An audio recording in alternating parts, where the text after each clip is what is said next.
Oke guys, welcome back to Daily Charting with Toshi, di mana kita akan daily chart your favorite cryptocurrencies. Dan sekarang kita masuk ke DCBT sesi kedua. Di mana di sesi kedua ini fokus kita akan lebih ke pembahasan komen dan juga charting altcoins ya. Untuk ekonomi kalender hari ini adalah hari terakhir di minggu ini ya. Di hari Sabtu dan Minggu otomatis sudah nggak ada ya. Jadi hari ini kita akan ditutup dengan cukup banyak data penting. Ada 6 kayaknya ya. Ya ada 6 ya. Jadi yang pertama adalah average hourly earnings, lalu ada non-farm payrolls, unemployment rate ya. Ini penting sekali unemployment rate dan juga NFP ya. Lalu sisanya akan ada S&P Global Manufacturing PMI, lalu juga ada ISM Manufacturing PMI dan juga prices begitu. Jadi ya ada 6 ya. 1 2 3 4 5 6. Sekali lagi yang paling gue tekankan tuh dua ini ya, non-farm payrolls dan juga unemployment rate. Ini ngomongin soal labor market tentunya ya, kedua-duanya. Jadi ya kita perhatikan. Ya, dan buat lo yang punya posisi futures, deket-deket jam 7:30, belum kena target TP, pertimbangkan untuk tutup posisi buat yang konservatif. Buat yang agresif, minimal pasang SL ya. Sip, langsung aja kita masuk ke chart. Tadi pagi, atau tadi siang lah lebih tepatnya ya, cuma nge-wake. Ya posisinya masih nge-wake. Sekarang udah di bawah lagi. Sekarang BTC di angka 114.600-an dan wake terendahnya kayaknya turun sedikit ya. Tadi kayaknya 114 ya, mirip-mirip lah. Masih sedikit di atas dari 114.000.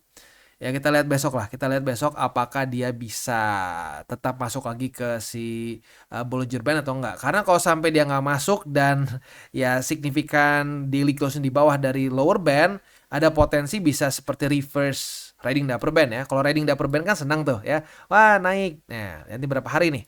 Setelah dia di atas 1, 2, 3, 4 hari dapat momentum naik terus. Bahkan sampai nge-wake ke 123.000 USD gitu ya.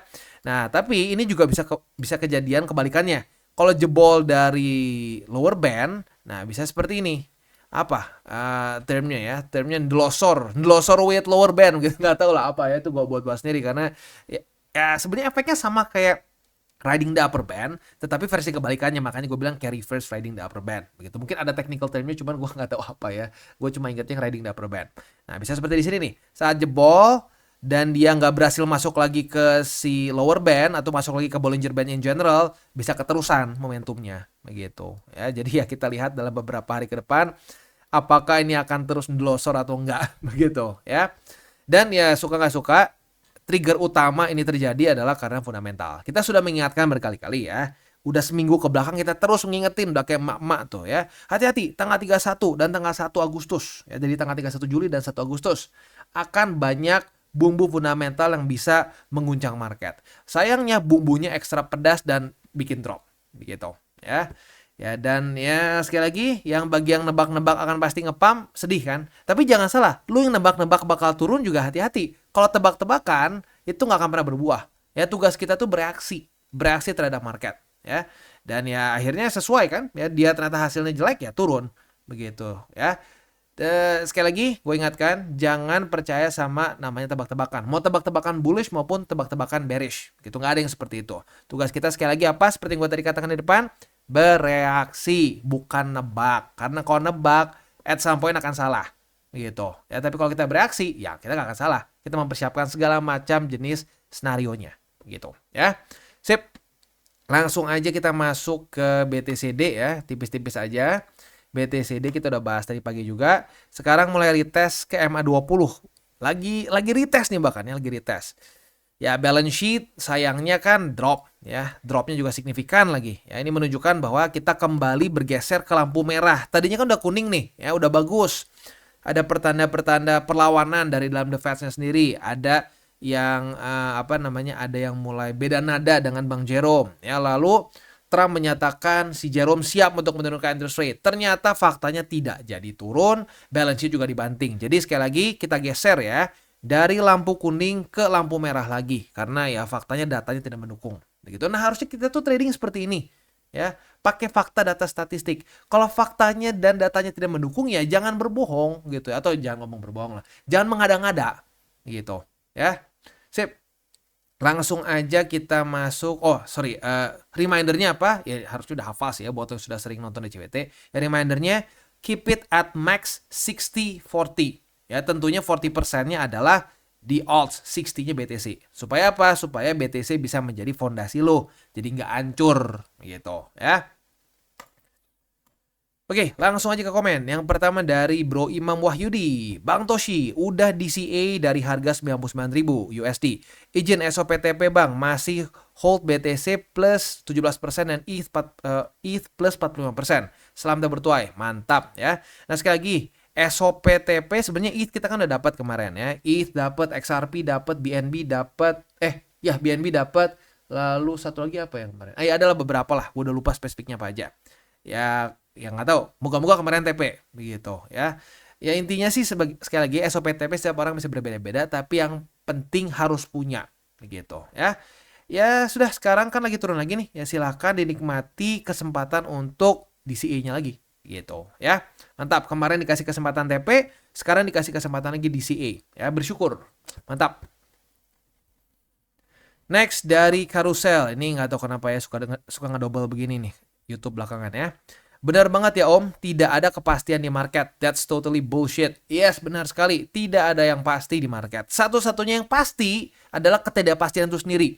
Begitu. Dan kalau ada orang yang ngebullshit, ya mau ngebullshit gitu ya, lu lihat seperti tahu masa depan, lu lihat aja sendiri. Lu lihat sendiri, ujung-ujungnya tebak-tebakannya salah lagi.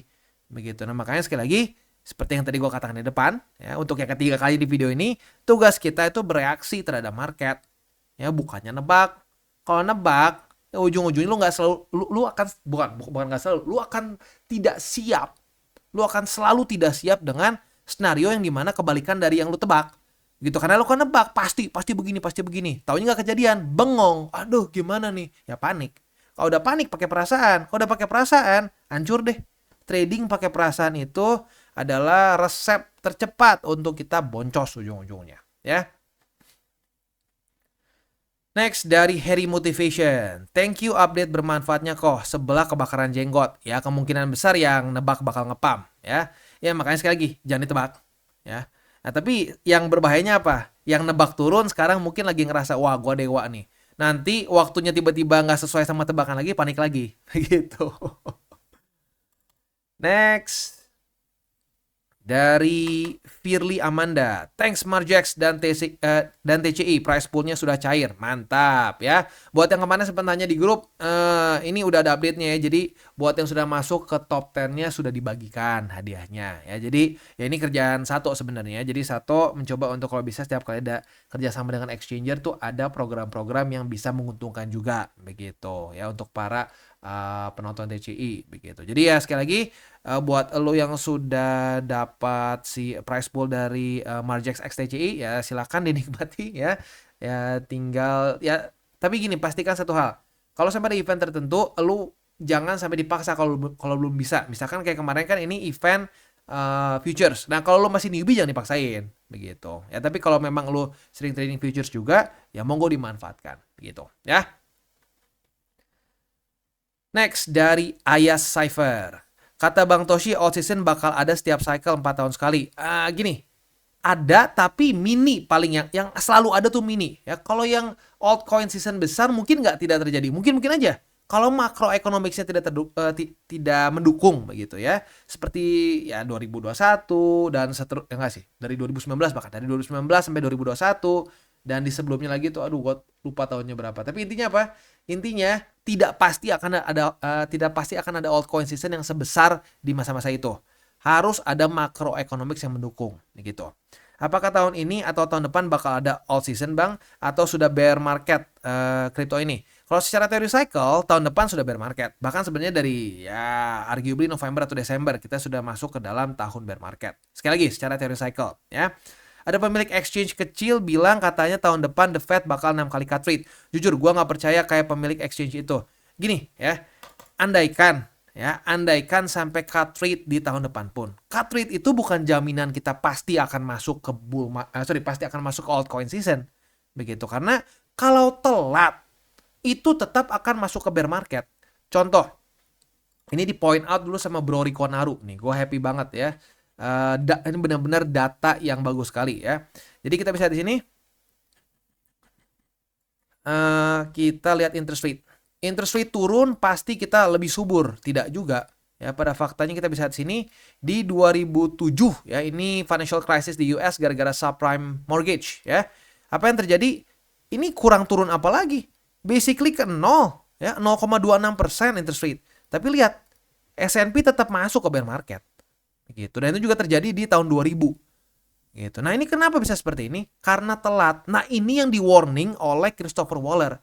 Karena kalau sampai kita telat melakukan perubahan kebijakan ekonominya ya, dari yang tight ke loose ya, dari masa-masa yang QT ke QE atau minimal menghentikan QT gitu ya. Nah, ini bisa udah telat kayak mesin tuh apa ya? Kalau mungkin lu naik mobil, kalau mobil manual tuh lu koplingnya harusnya udah lu injek supaya nggak mesinnya mati, tapi udah nggak berebet mesinnya, berebet. Nah, lu injek kalau udah telat udah nggak bisa, tetap mesinnya akan mati. Nah, itu yang terjadi di 2000 dan di 2007. Nah, sementara kalau berhasil nggak telat lah gitu kasarnya, penurunan interest rate-nya itu nggak telat, ya masih bisa diselamatkan seperti di sini di tahun 89. Lalu contoh lagi tuh di sinilah, ini nggak terlalu ekstrim tapi ya ada penurunan kan interest rate di 95 ya. Lalu juga di sini nih ya di Agustus, nah masih selamat. Tapi kalau telat, ya efeknya bisa seperti di 2000 dan 2008 atau 2007 lah lebih tepatnya. Ya, jadi sekali lagi, sampai tahun depan ada cut rates 6 kali pun, kalau telat, kalau marketnya udah berantakan, kalau ekonomi US udah terlalu berantakan, ya sayangnya data menunjukkan bisa tetap masuk ke bear market walaupun dalam kondisi interest rate rendah. Begitu ya, tapi ya at some point akan naik lagi seperti yang kita bisa di sini ya, bisa dipicu lagi, cuman ya nggak instan begitu. Di sini kan minusnya udah gede juga begitu. Jadi ya itu aja lah, itu reminder dari gua. Jadi ya kalau kalau sampai kita pengen mendapatkan altcoin season ya, kita butuh kasarnya timing yang tepat juga penurunan interest rate-nya, karena kalau telat ya nge-stall seperti yang tadi kita kasih lihat ya. Hati-hati makin banyak spam ya. Mana lagi nih? Oke, next dari Herawan. Aduh, apa ini? Herawan Jack. Pasar udah mulai jenuh. Persiapan untuk bullish trap. Siap-siap crash. Tunggu harga di bawah 500 juta. 500 juta ya. Sekarang harga BTC itu di 114.000 something. Kita buletin ke bawah deh. 114.000 pas. Berarti kali 16.000, anggap kurs sekarang 16.500 deh ya. Berarti berapa ya? Ini kita bisa di sini 1,8 miliar rupiah. Sekali lagi ulang, 1,8 miliar rupiah. Berarti buat sampai ke 500 juta harus turun berapa persen, coy? Gede sekali. Gede sekali ya. Jadi dari mana ini 500 juta? Ya apalagi kalau bukan dukun, nebak begitu. Dan gini, kalau bilang, "Oh, soalnya mulai jenuh." Apa? Apa yang bisa bikin lu bilang ini jenuh? Apakah karena penurunan tertentu, minus berapa? Oh, oke, kita lihat BTC. Sekarang BTC minus berapa sih? Dari all time high-nya, dari all time high BTC sekarang ya, ke harga running kita minus berapa sih? Minus berapa puluh persen? Berapa ratus persen begitu ya? Minusnya berapa? Kita baru minus 6 something, nggak sampai 7. Tidak sampai 7% dari all time high. Sudah mulai jenuh. Harus siap-siap ke 500 juta. Oh, kalau dengan logika cuma 7% kurang aja udah bisa masuk ke bear market, ya harusnya kita udah mati dari kapan-kapan dong. Ini udah mati dari kapan-kapan, kita harusnya udah masuk bear market. Ini minus 30% ya. Ini minus berapa nih? Ini minus sampai 34% ya. Di sini lebih parah lagi ya. Di sini juga ya semuanya lu bisa lihat sendiri berapa kali kita minus gede. Tapi apakah masuk bear market? Tidak. Ya berarti kan apa? Ini statement bukan berdasarkan fakta data statistik. Perasaan lu aja mungkin ya. Dan angka 500 juta ini mungkin you pull it out of your ass. 500 juta. Kenapa harus ke 500? Nah, hati-hati dengan seperti ini ya. Buat lu yang para newbies, hati-hati dengan komen-komen seperti ini. Jangan digubris. Jangan lu pikirkan, wah 500 juta ya. Wah, yaudah, gue siap-siap, gue jual. Gitu. Ini ya jujurnya di TCI jarang lah komen seperti ini ya. Mungkin karena saking jarangnya makanya sama satu di highlight juga ya. Ini gue ingatkan sekali lagi. Seperti ini, statement seperti ini tuh tidak bisa dipertanggungjawabkan. Sampai tidak kesampaian ya, ujung-ujungnya apa ya, diam 1000 bahasa. Begitu. Ya. Ya benar sekali kata Bro Muhammad ya. Dukun. Next dari Jonathan. Gua kadang heran sama orang. Nih konten beneran disimak apa kagak? Padahal isinya jelas-jelas roasting dan di warning semua ciri-ciri buruknya. Kalau yang sering nonton DCWT tahu kalau Bang Toshi nggak akan pernah mau terima review yang oke. Review yang nggak boleh objektif. Semua dia maunya transparan. Oh ya, ini urusan PP Haiman kemarin ya. Ya gini, baik lagi, di TCI kita cuma mau ya mereview project, tidak mau nge-shield. Jadi kita bahas semua sesuai yang kita temukan aja. Ada hal-hal janggal, ada hal-hal yang kurang oke ya kita bahas. Ya kayak kemarin kita bahas mengenai PP Heimer. Ya intinya ada yang merasa wah ini PP Heimer kan jelek bla bla bla bla, dan seterusnya begitu. Ya baik lagi, sesuai dengan video review gua, ya gua nge-review semua yang gua lihat, kayak contohnya ya beberapa hal mengenai ya ciri-ciri ininya lah ya, layer 2-nya nggak jelas dan lain-lain gitu. Tapi ya baik lagi seperti yang gue sudah bilang tadi ya, kita di TCI itu hanya mau mereview. Selama itu project mau terima aja di review ya oke, gak ada masalah. Dan ya hasilnya ya sesuai dengan yang gue temukan saja begitu ya. Ya udahlah nggak apa-apa ya. Yang penting kan lu tahu bahwa kalau kita ya memang objektif saja. Ada yang buruk kita cerita buruknya, ada yang bagus kita cerita bagusnya. Sesuai dengan namanya aja, review. Jadi ya objektif gitu ya. Sip.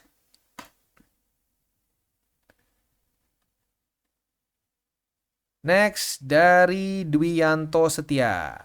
Hadir bang, hadir bang, sehat selalu, salam tabur tuai, meskipun harga turun masih aman portofolio BTC sama ETH. Sehat selalu bang, mantap ya. Nah ya tinggal nanti kalau sampai dapat kesempatan buat DCA tinggal di DCA saja gitu ya. Sip, mantap. Dari Bro Aina, perbedaannya sangat tipis antara prediksi secara teknikal, ramalan dalam tanda kurung, menebak-nebak, dan nubuat. Waduh ya, nubuat berat juga nih.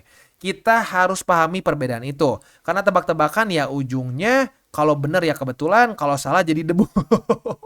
Benar sekali ya.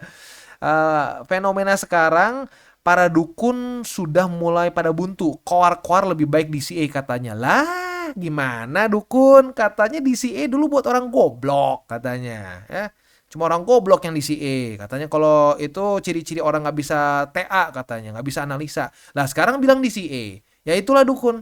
Ya, dukun tuh kalau lagi bullish ngomong bullish, lagi bearish ngomong bearish. Bingung ya bilangnya begini.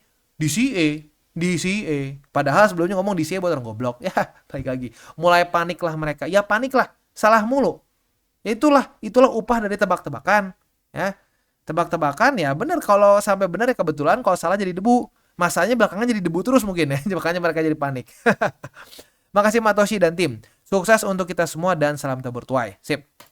Dan gini ya, gue ingatkan sekali lagi, tebak-tebakan itu bukan cuma naik gini. Kan lu tahu main scenario dari TCI adalah bullish gitu. Tetapi lu mau tebak-tebakan naik pun menurut gue itu sama tololnya dengan tebak-tebakan turun. Begitu. Jadi sekali lagi ya, jangan tebak-tebakan apapun, mau naik, mau bullish, mau bearish, sama-sama kacau menurut gua ya. Gua masih lebih respect terhadap orang yang kasarnya gini, main scenario-nya berbeda sama gua misalkan. Oh, main scenario gua menurut gua ini masuk ke bear market, tapi dia pakai fakta data statistik begitu ya, dibandingkan dengan orang yang kasarnya, oh sama nih, gua juga setuju bakal naik, tapi cuma pakai perasaan doang, cuma tebakan gua seperti itu. Itu menurut gua konyol. Begitu. Jadi harus apa-apa tuh berdasarkan fakta data statistik. Begitu. Jadi kalau sampai ada perdebatan pun perdebatan fakta data statistik, bukan perdebatan wah anjing lu lebih goblok daripada gua, nggak kayak gitu ya. Semuanya pure pakai fakta data statistik gitu ya. Sip. Next dari Akhorat Majaya.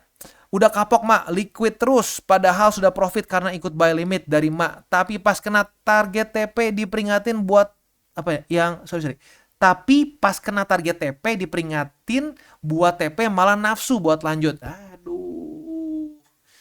Ya sudah. Yang penting satu dulu deh. Satu hal dulu yang harus gue appreciate.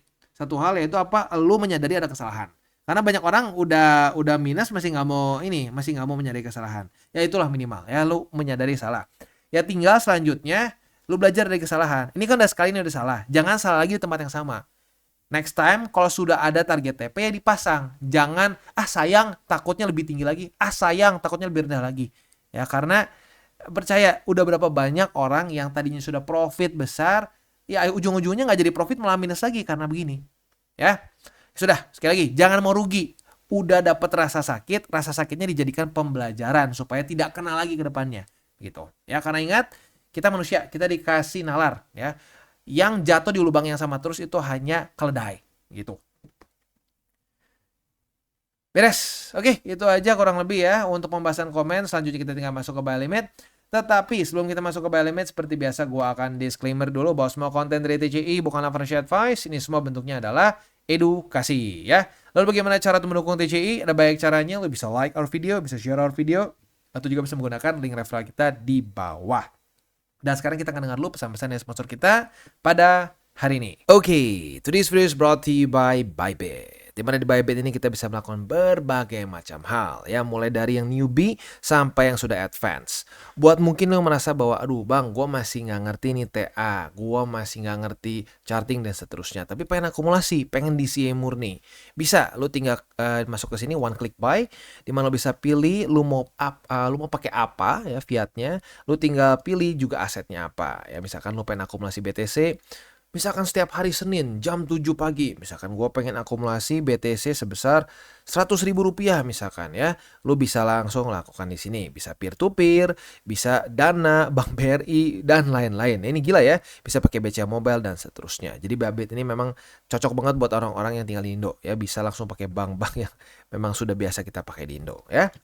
Nah, buat yang intermediate sampai advance juga di sini ada spot, nah, dan juga ada leverage tokens, dan tentu juga ada derivatives trading, di mana kita bisa menggunakan kontrak yang USDT maupun USDC. Jadi di sini lo bisa pakai USDC ya, karena nggak semua exchanger bisa menerima untuk futuresnya pakai USDC ya. Dan tentu juga lo bisa earning bunga juga dari kripto lo dan lain-lain. Dan tentu juga di sini kita bisa melakukan copy trade ya, di mana copy trade dari Bybit ini sudah cukup terkenal ya, dan kita bisa mendapatkan keuntungan juga. First copy trade kita bisa ada protection 100 USDT loss coverage ya, dan seterusnya ya. Jadi buat lo yang tertarik bisa silakan pakai, klik di link referral kita di bawah. Oke, dan sekarang kita masuk ke XRP. Untuk XRP, posisi short kita sudah kena target TP ya, setelah penantian ya nggak lama sih ya, cuma ya sehari lebih dikit lah ya. Jadi retest 1, retest 2 di angka 3,14. Retest pertama di tanggal 29, retest kedua di tanggal 30. Nunggu sehari lebih sedikit dan kena target TP ya. At least buat yang ini ya, buat yang agresif. Yang konservatif udah TP duluan di tanggal 30 Juli ya. Nah, buat yang agresif, congrats, kalian profit sebesar 6,34%. Asik ya. Ya, yang pasang TP tentunya ya. Buat yang masih nakal, please biasakan punya target TP, jangan dibiarkan terbuka gitu. Ya sekarang lagi bagus nih kayak begini. Kalau ternyata cuma nge-wake kayak tadi itu ceritanya, ya udah harusnya kena target TP, udah nge-wake, taunya naik lagi. Sedih kan? Ya jadi please ya, buat yang masih bandel, pasang, punya target TP. Ya, SOP itu harus lengkap. Tahu masuknya gimana, tahu keluarnya, tahu resiko. Ya, sip. Posisi spot di angka 2,94 udah kena ya, lalu di angka 2,76 dan di 2,58. Wah, kita udah dapat banyak ini ya. Coba kita lihat XRP udah minus berapa nih? Wah, minus 20%-an lah dari all time high-nya ya. Ya lagi-lagi lah ya. Kayak BTC-nya lagi naik. Next, kita masuk ke BNB. Untuk BNB kita bisa di sini ya, retest 1, retest 2. Buat yang kemarin konservatif kan tutup di lebih awal ya, jauh lebih awal. Buat lu yang tutup di jam berapa nih? 7:30 ya. Coba kita ubah dulu ke 30 menit. Nah, kalau tutup kemarin di 7:30 berarti mana sih? 7:30. Nah, di sini ya. Masih profit. 7:30 di sini. Coba kita cek tepatnya berapa. Masih profit 1,38. Tapi buat yang agresif sayangnya cut loss karena daily close-nya di bawah dari 787,6 ya. Oke. Untuk posisi spotnya untuk BNB ada di MA20. Lalu ini sebenarnya juga ada struktur nih, gue sebenarnya ketinggalan satu nih. Sorry ya. Struktur nih. Ini lagi di retest malah strukturnya ya. Nah, jadi boleh di MA20 atau di 771,34 cukup dekat, boleh pilih yang mana ya. Sorry, ini kurang turun sedikit kayaknya. Sip, di 771,34 ya. Nah, untuk posisi selanjutnya lagi ada di MA50 yang masih cukup jauh dan di 687,26 ya. Sip, masuk ke hype selanjutnya. Untuk hype ya bagi yang kemarin agresif ya dan tetap buka posisi long walaupun sedikit daily close di bawah ya. Kalau gua sih skip ya, tapi buat lu yang kemarin tetap buka posisi long, nyaris kena target TP, tapi buat lu yang tutup lebih awal di jam rawan ya, kalau tutup di jam setengah 8 profit ya. Buat lu yang tutup di setengah 8 profitnya berapa? Coba kita cek di sini. Nah, profitnya not bad, 4,18%. Asik ya. Ya udah, itu untuk posisi long kemarin yang resiko tinggi jujurnya ya. Untuk posisi spotnya, ini M50 jebol sayangnya. Jadi ya sekarang Balinya lagi di retest di angka 40,35, lalu di angka 36,86 dan di 35,68 ya. Itu kurang lebih untuk setup di DCWT sesi kedua ini ya. Sebelum kita tutup, seperti biasa gue tidak akan pernah bosan untuk mengingatkan lagi 3 golden rules. Jangan pegang panas, jangan over leverage, berpikirlah jangka panjang. Dan salam tabur tuai. Ingat, apa yang lo tabur kan lo tuai, jadi tabur lo sebanyak mungkin hal baik. Oke guys, jadi itu adalah akhir dari segmen DCWT kita pada hari ini. Dan jangan lupa bagi kalian yang merasakan manfaat dari segmen ini, jangan lupa untuk share ke teman-teman kalian. Dan apabila lu pengen mensupport channel kita, ya TCI, jangan lupa untuk menggunakan link referral kita di bawah. Nggak wajib, ya, tetapi apabila lu menggunakan link referral kita di bawah, ada macam-macam, ya, dari Bybit, Huobi, Maxi, toko kripto, dan banyak lagi, ya. Ya, walaupun nggak wajib, tapi kalau menggunakan link referral kita, lu secara langsung membantu perkembangan dari TCI. Dan satu lagi, jangan lupa juga untuk join Telegram group kita, di mana kita bisa ngobrol-ngobrol santai mengenai dunia cryptocurrency secara dua arah. So, jangan lupa untuk like, subscribe, click the bell icon, and see you on the next video.